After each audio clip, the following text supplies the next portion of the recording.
وزدني إيمانا من قلبي الحيران ناديت يا منان اغمرني بالغفران وزدني إيمانا ذنبي تعلاني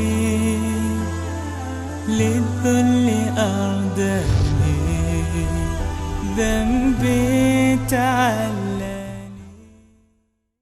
الحمد لله و الصلاة و السلام علی رسول الله و علی آله و صحبه و من والاه.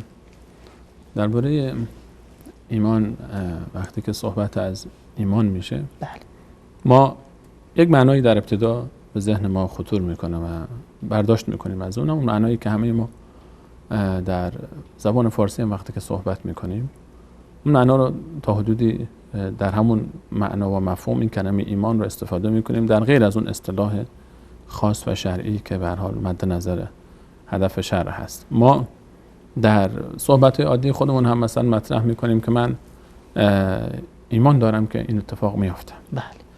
من ایمان دارم که این کار میشه. من ایمان داشتم که این اتفاق نمیافتاد. این شخص نمیتونست این کار رو بکنه. این ایمان اینجا همون معنای ما و مراد ما از ایمان اینجا باور هست. درست. اعتقاد هست. این برداشت درونی ما هست و این همون معنایی هست که ما در ایمان وقتی که در بحث شرعیش هم صحبت میکنیم همین معنا مراد هست. ایمان یک باور درونی است.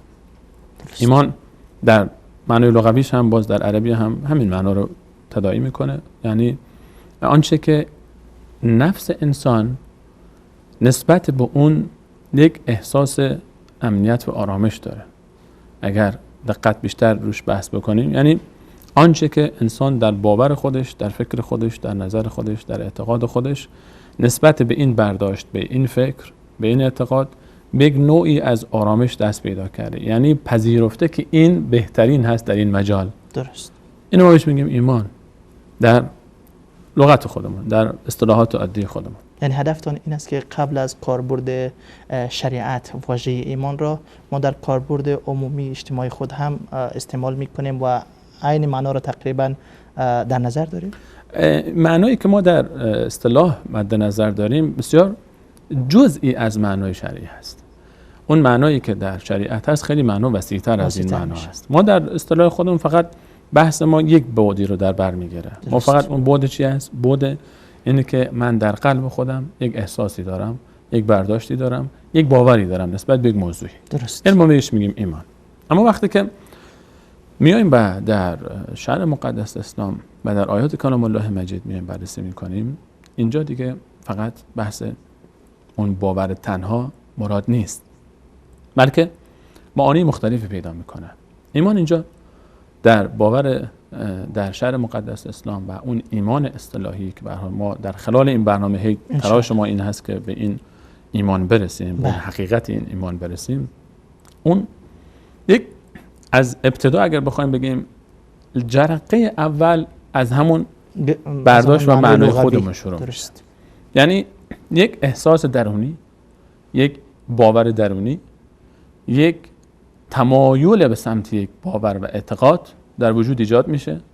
کم کم این تقویت میشه، کم کم این با دلایل و استدلال ها و قناعت نفسی من پررنگ میشه و پررنگتر میشه و به حدی میرسه که دیگه من این رو با زبان اقرار میکنم که آقا این طور هست. من به این قناعت میرسم که این طور هست و به این حدم اکتفا نمیکنم که فقط من در باور درونی خودم فقط اکتفا کردم که این هست و مطرح بکنم، چون این نیرویی که ما ازش صحبت میکنیم، نیروی ایمانی، یک فقط احساس و باور خشک و خالی نیست، بلکه یک نیروی قوی است، بلکه یک منهج حرکتی است، بلکه یک نیروی محرک است، بلکه یک برنامه زندگی است برای حرکت. ما الان وقتی که این نیرو در وجود ما ایجاد شد و این احساس در وجود ما ایجاد شد، الان دیگه ما فقط به همین تایید و باور اکتفا نمی‌کنیم و چیکار می‌کنیم؟ این رو میاریم به مرحله عمل می‌گذاریم. این رو میاریم در میدان زندگی نشون میدیم که آقا ما به این نیرویی که دست پیدا کردیم، به این باوری که دست پیدا کردیم، به این احساسی که بهش رسیدیم، این احساس چنان در وجود من شخص چنان این احساس برای من ارزشمنده، چنان به این باور دارم، چنان اعتقاد دارم که این رو به عنوان یک اصل پذیرفتم و این اصل در رفتار من، در برخورد من، در تعامل من، در بعضی پوزش در زندگی من خودش رو نشون میده. ما وقتی که از ایمان صحبت میکنیم، یک بعد از ایمان برمیگرده به تصدیق و تایید و بعد مهمترش برمیگرده به اقبال و حرکت و روی کرد. ایمان، اینجا مراد ما از ایمان فقط این نیست که من در دل خودم خب قبول دارم مثلا یک اتفاقی رو، یک باوری رو، یک اعتقادی رو و فقط همین قبول هم دارم، اعتراف هم میکنم، به زبان هم میارم. خیلی وقتها ما در عمل خودمون هم، مثلا در رابطه دوستی بین دو تا دوست، در رفاقت خودمون میایم، یک دوستی میگه آقا من تو رو خیلی دوست دارم، واقعا دوستم داره، یعنی این در دل خودش احساسی نسبت به یک شخصی داره، اینو به زبون هم میاد مطرح میکنه، میگه من تو رو دوست دارم، اما در عمل کاری انجام میده که این عملش مخالف با اون ادعاست، مخالف با اون حرفی که به زبان آورد، اون شهادتی که داد و آنچه که در دل ادعا میکنه که من دارم، از دلش که خودش خبر داره، ما از دلش خبر نداریم. دقیقاً. ما آنچه که به زبان می آورد که ابراز محبت میکرد رو شنیدیم و این زبان ادعا میکنه شخص که این زبان نماینده اون احساس درونی قلبه، ولی در عمل وقتی که میبینیم کارهایی انجام میده که مخالف با این ادعاست، کارهایی میکنه که من دوست ندارم، با کسانی میگرده که من خوشم نمیاد. آیا من این ادعای دوستی رو میپذیرم؟ به سادگی ما خود ما انسان ها اینو قبول نداریم. تو اگه منو دوست داری آقا بعد این کارو بکنی، بعد این کارو بکنی، بعد این کارو بکنی، شرط و شروط میگذاریم حتی برای اثبات محبت. این موضوع الان در بحث ایمان وقتی ما مطرح میکنیم این حکایت هست. ما فقط به مجرد ادعا نمیتونیم که بگیم خب من ادعا میکنم که ایمان دارم، این چیز پس من مؤمن هستم به اون معنایی که مد نظرم است. و وقتی که در آیات کلام الله مجید هم نگاه میکنیم میبینیم که برخی ها رو الله متعال وقتی که معرفی میکنه میفرماد من الناس من یؤمن بالله و من الناس من یقول آمنا بالله، کسانی هستند که میگن ما ایمان آوردیم بالله و بالیوم الاخر، به الله و به روز قیامت، و ما هم بمؤمنین. و من الناس من یقول، میگویند، اینا به زبان میگن که ما ایمان آوردیم به الله و روز قیامت، اما این ایمان اینها، این باور اینها پذیرفته نیست. این از یک بعده که تنها زبان کافی نیست، بس با وجود اینکه اینها رو الله متعال میفهمد که میگفتن، پس ایمان تنها بحث شهادت با زبان و اقرار با زبان نیست. از بعد دیگری باز همین افراد وقتی الله تعالی برای ما معرفی میکنه که به زبان میان و مطرح میکنن، ما میبینیم که اینها در مرحله عملی هم حرکاتی دارن. یعنی اینها در مرحله عمل هم وقتی که ادعا میکردن، یک انسان‌هایی که الله متعال معرفی میکنه میگه اینها نماز هم میخوندن، اینها زکات هم پرداخت میکردن، اینا وقتی که نماز میخواندن، خب وقتی که به سمت نماز میرفتن اذا قاموا الی الصلاة قاموا کسالا، به زور میرفتن اما میرفتن. یک سری اعمال هم اتفاق میفته، رفتارها هم اتفاق میفته که باز این هم به تنهایی اگر فقط بحث شهادت باشه و بحث رفتار باشه و عمل باشه، این دوتا بدون اون نیروی درونی قلبی باز هم قابل قبول نیست. ما الان چند بعد داریم که هیچ کدوم بدون اون یکی نمیتونه تکمیل باشه. هر سه اینها با هم مجموعه از احساس درونی، از صحبت با زبان یعنی قول دل و یک عمل قلبی داریم، یک عمل زبانی داریم و یک عمل با تمام جوارح داریم که مجموعه اینها رو ما وقتی که کنار هم میگذاریم یک نیرویی به وجود میاره که ما اون نیرو رو اسمش رو میگذاریم ایمان. این نیرو در تمام افرادی که معتقد به یک باور هستن دیده میشه و این برای همه صدق میکنه. حالا ما روی این صحبت خواهیم کرد که کدوم یکی از این ادعاهای ایمان ها واقعا ما رو به فلاح و رستگاری میرسونه، اون بحث جدایی است. اما این نیرو هر کسی که باور داره، با اولش خود باور باید در دل نهادینه بشه، در وجود بیاد و این احساس درونی ایجاد بشه. این احساس چنان باید پررنگ باشه، این رابطه و باور چنان باید پررنگ باشه که انسان رو به حرکت بیاره، یعنی از درون قلب این از قلب خودش رو بزنه به جواره، این نیرو حرکت بکنه، مثل همون خونی که قلب این رو با چنان نیرو و قدرت قلب پمپاژ میکنه که به تمام اجزای بدن میرسه، به آخرین نقاط بدن، در نوک پا و سر انگشت‌ها و سر و تمام پا انگشتان پا و دست میرسه و در تمام رگ‌ها و موی رگ‌ها خون رو منتقل میکنه. یک نیروی قلب، نیروی جسمی و عضلانی قلب ایمان هم یک نیروی درونی هست که این نیرو هرچی بیشتر تقویت بشه خودش رو بیشتر نشون میده، خودش رو بیشتر در رفتار ما، در گفتار ما. یک شخص رو آدم وقتی که میبینه از رفتارش انسان میفهمه که این باورمنده به یک باوری، به یک اعتقادی. از نشست و برخاستش میشه تشخیص داد، از خوردن و نوشیدنش میشه تشخیص داد، از خواب و بیداریش میشه تشخیص داد، از صحبت کردنش میشه تشخیص داد. اصلا لحظه لحظه زندگی از صحبت کردن این فرد وقتی صحبت میکنه آدم میفهمه که این یک دل مشغله‌ای داره، مثل یک آدمی که یک جای دل بسته، یک انسانی که عاشق به کسی خیلی شیفته و شیدای طرف است، هر جا که میشینه.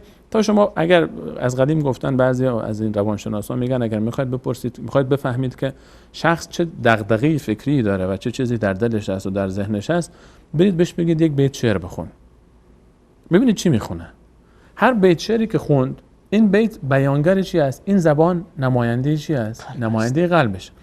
بیتی رو میخونه که فعلا ذهنش مشغول اون بیته و این بیت رو شاید بارها در همین چند روز تکرار کرده پیش خودش. شما از شکل بیت، از محتوای اون میتونید بفهمید که این در درونش چی میگذره. این حکایت باوره، این حکایت اون ایمانی که ما صحبت میکنیم، این حکایت اون کسانی است که الله متعال وقتی که در قرآن کریم میایم از ایمان صحبت میکنیم، وقتی که میبینیم از ایمان صحبت میشه، انما المؤمنون اذا ذکر الله وجلت قلوبهم، وقتی که ذکر الله تعالی میشه تن اینها میلرزه، چون همیشه این به فکره، همیشه به این باور هست، همیشه در این فضا و در این حس و حال هست. کسی که عاشق اسم معشوقش رو بگیرید این گونه میشه. کسی که مشغول مال دنیاست و تجارت و مشغول قیل و قال تجارت، تا میشینید پیش چه خبرها و احوال چطوره؟ والله بازار به هم ریخته است، اقتصاد به هم ریخته، با نفت گرون شده، ارزون شده، طلا اینطور شده، اونطور شده، اصلا مشتری نیست. یک کسی دیگر میشینید چه خبر، اوضاع چطوره؟ والله جامعه اصلا اخلاق به هم ریخته، بچه‌ها خیلی بد شدن، بی ادب شدن، گستاخ شدن، دیروز چطور بود، امروز چطور شده، الان نگاه. یه روز دیگه پیش یک کسی دیگه شما آدم میاد میره میشینه و خب وضعیت چطوره؟ نپرس بابا، اعصاب ندارم. چرا اعصاب نداری؟ داداشم اینطور گفت، بابام اونطور گفت، خانواده. میبینیم که اصلا کلا هر کسی توی یک فضای مشغوله، یک مشغله‌ای داره. ایمان وقتی در وجود میاد، رسول الله صلی الله علیه و سلم فرمود که یک از نشانه‌های انسان مؤمن اینه وقتی که اون رو میبینید شما بیاد الله میندازه شما رو.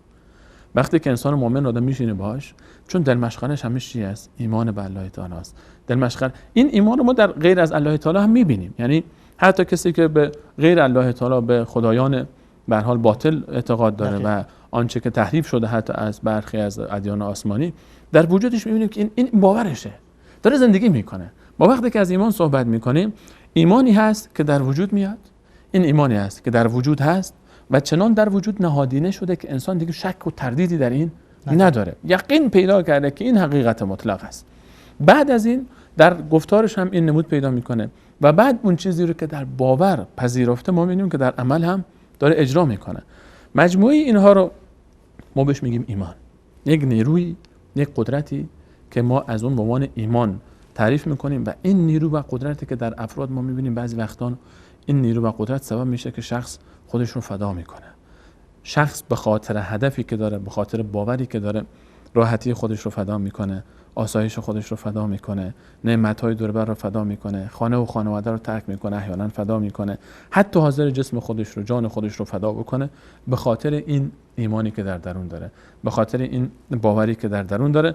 و این ایمان وقتی که صحبت از ایمان میشه، تنها نه تصدیق درونی کافی هست، تنها نه رفتار و عمل بیرونی کافی هست و تنها نه اون شهادت و اقرار زبانی، بلکه هر سه این بخش‌ها رو ما بیشتر خودمون بحث ما در بحث ایمان به الله متعال هست و اون تعریفی که در شرع مقدس اسلام ازش داریم. ما وقتی که صحبت از ایمان میکنیم، یک نیروی درونی است که در قلب ما یک احساس، یک باور، یک اعتقاد جازم ایجاد میشه، یک یقین ایجاد میشه و ما این رو به زبان میاریم تا دوربری‌های ما بفهمن و متوجه بشن که ما از این گروه هستیم و ما در رفتار و در عملمون هم نشان میدیم که این ایمان و رفتار و باوری که در درون ماست این چنان در وجود ما تأثیر کرده که ما رو کشونده به مرحله عمل.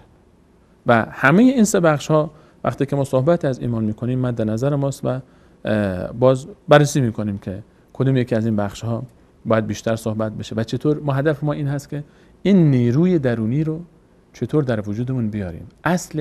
اصل موتور محرکه دین ما همین مسئله ایمان هست که ما ثمراتش رو هم در زندگی میبینیم. الذين آمنوا وتطمئن قلوبهم بذكر الله الا بذكر الله تطمئن القلوب. کسانی که ایمان آوردن و اینها قلبهاشون با یاد الله متعال آرامش پیدا میکنه. همانا با ذکر الله تعالی است که قلبها آرامش پیدا میکنه. آرامش یکی از این ثمرات. الذين آمنوا ولم يلبسوا ایمانهم بظلم اولئک لهم الامن. کسانی که ایمان میارن و این ایمان رو با شرک آمیخته نمیکنن، اینها دارای یک آرامش و یک نیروی درونی هستند. و ثمرات فراوانی که ما در مسیر ایمان میخوایم بهش دست پیدا بکنیم با یک نیرویی که این ابعاد رو باید ما درش مد نظرمون باشه. من قلبي الحيران ناديت يا منان اغمرني بالغفران وزدني إيمانا. من قلبي الحيران ناديت يا منان اغمرني بالغفران وزدني إيمانا.